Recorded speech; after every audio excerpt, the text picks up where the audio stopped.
Good afternoon, creators, createttes. This is the first vlog or video in my new place, in my new house.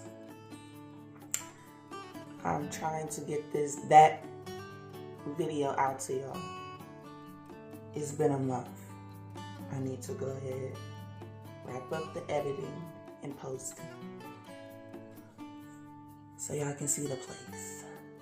I really didn't edit too much of it. The video just been sitting, but I need to get a roll on it. Okay? But I'm almost more excited to do this vlog and get this vlog out there than that one. It's been a while since I brought y'all a book review, so I put this book down about over half a year ago, probably over 6 months ago. Could have been 6 months ago, 7 months ago, but not longer than that. I'm bringing y'all a great read, a great read, a great. Got this book from Ollie's, bust down, $4. Let's see how, I like to switch it up. How I do my movie reviews, book reviews, how I give it to y'all, how I present it to y'all, okay? So this time I'm kind of looking to give y'all, you know how like you can give a person details, or you know how what's supposed to be the main details don't really be the main details. It just be like the overall title or the broad title or details, but the subtitles sometimes can be the main details, okay? The main stuff you need to know, okay? So that's what I'm basically finna try to do. Give y'all like the main stuff, but not give y'all like the extra juicy stuff, because you're gonna need to open this book up and read it for yourself.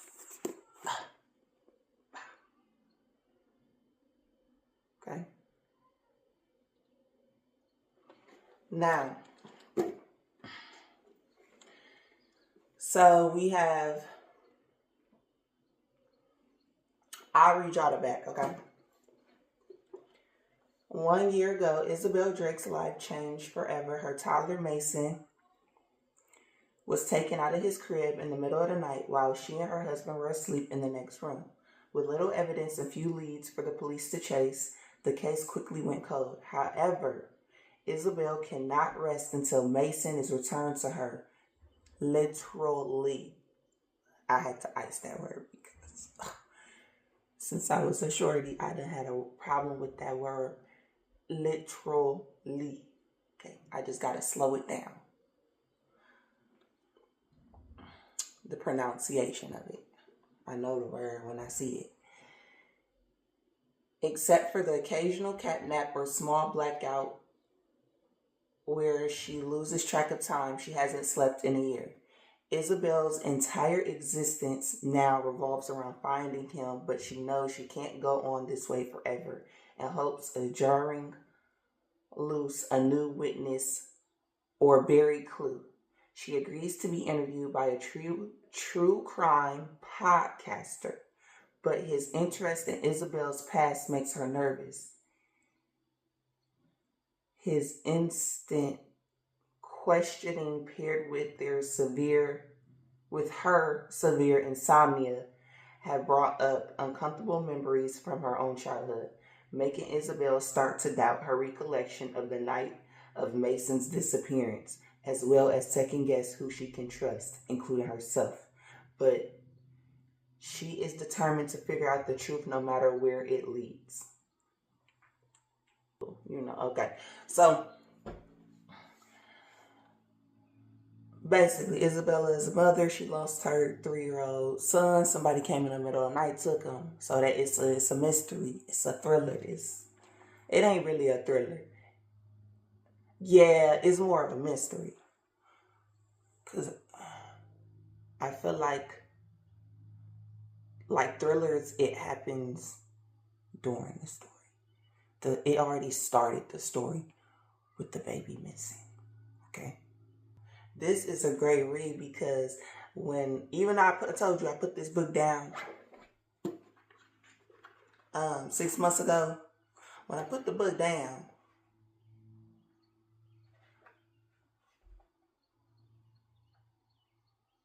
it probably was like this, okay? I ain't had it sitting all that time like that, okay? Of course, I moved all that stuff. But it probably was like I had more to read than I started with. The book was better. Good idea, put it down. I go through reading seasons. So I'm not always reading a book. I go through like a few months where I'm reading, a few months where I'm not, then on and off seasons, okay? You kind of have to know your reading season. And this book was the end of my last reading season. So that's why it got put down.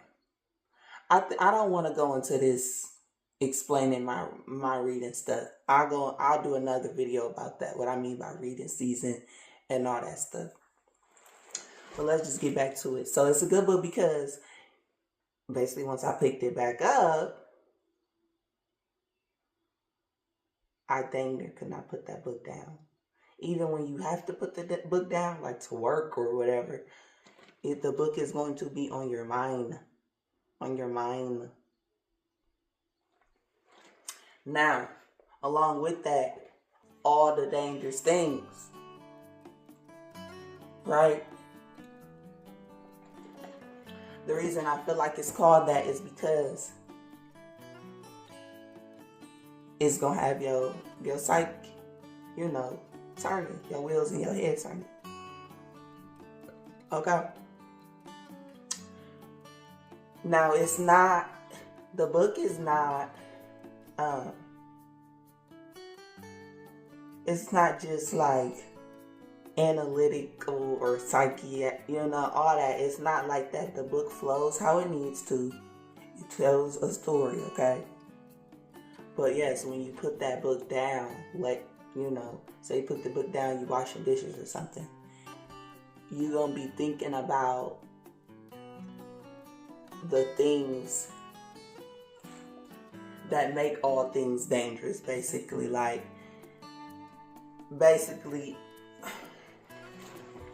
Let's get into it.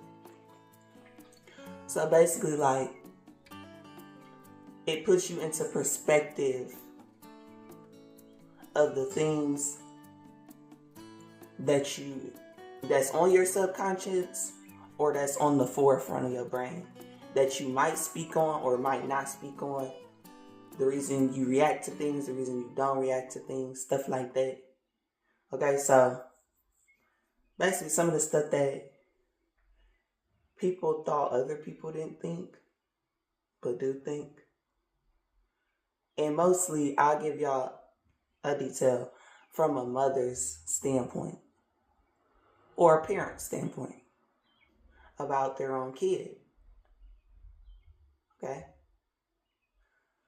So, yeah, it flows how it needs to. It just have you later on thinking about things because it puts you into perspective, okay? So, basically, Isabel is the main character. Ben is another character. That's her husband.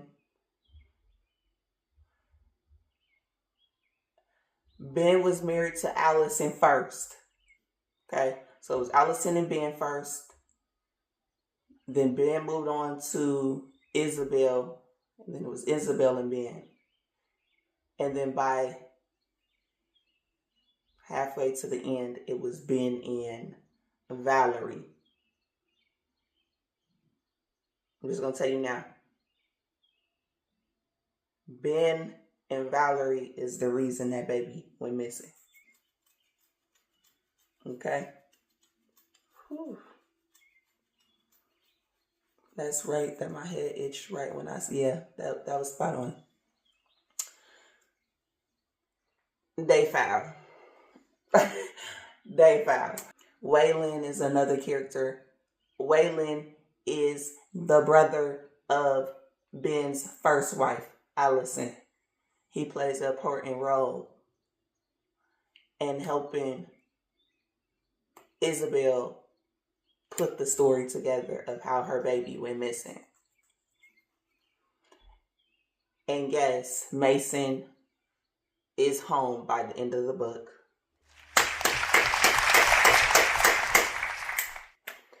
He's home, okay? So you don't have to worry about being sad about that.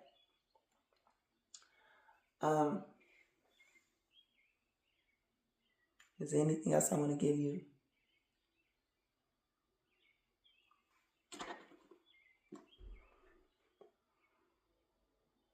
I'm just looking at the back of the book to see, like, that's going to help me know if I want to give you some extra.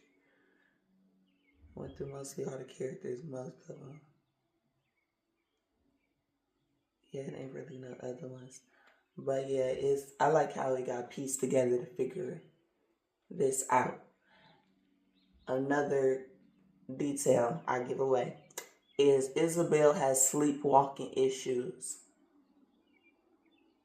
So that's why for a good segment of the book, she thought, I will add they thought, a couple people thought, but mostly she thought.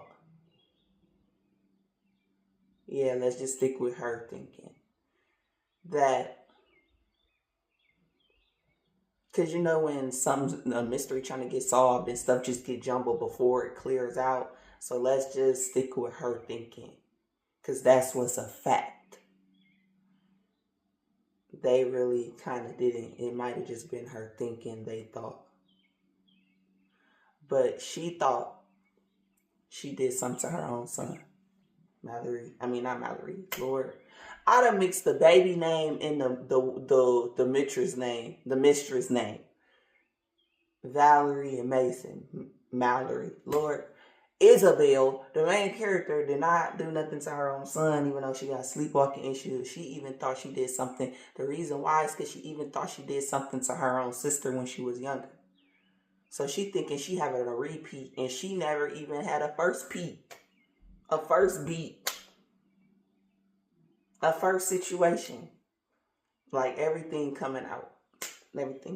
She had to have talks with her parents to find out some stuff. But I will say, like, her mama bogus. Isabella mama bogus. Like, I like how they tried to grace over that. Or tried to, like, make it, like, give her an excuse for having postpartum, whatever. But you did, like, try to kill your kids. Isabella included. That being one of her mama kids. Of course, but you get it. Yeah, her mom bogus. But to each his own. I'm still conflicted how I feel about it. I think I want to say it's bogus. But yeah. Isabella didn't do nothing wrong. For the most part. Like, we can kind of say that her dealing with Ben before Ben and Allison was officially done was kind of bogus. That might be the only bogus part, so that's where she got a little karma. But she didn't really do nothing with him for real. But she still should have tread more light. Let's say that. But, okay, yeah, let's just cut it off. Yeah. Read the book, okay? Read the book, get the book. I'm gonna actually go make some errands, run some errands, and it's kind of like a day to myself. It's Friday. I already just hung out with my friend last night, then doing some more hanging out tomorrow on Saturday. So one of the things with my self day is I'm gonna go get another book from the store. I'm gonna go back in my car out. A couple more errands I might just need to run. But get you this book, get you a book. If you need to know what you need to read for your reading season or need some ideas, suggestions, you can always comment or hit me up and I will help you out. Okay? You know I got a good, decent book collection where I done read a lot of little whatever. I can get you into them, okay? But tune in for the next book review if you like this. I love this book. It's a page turner. Keep turning the page with me. Keep coming back. Keep dealing with me. Keep indulging. And that's that.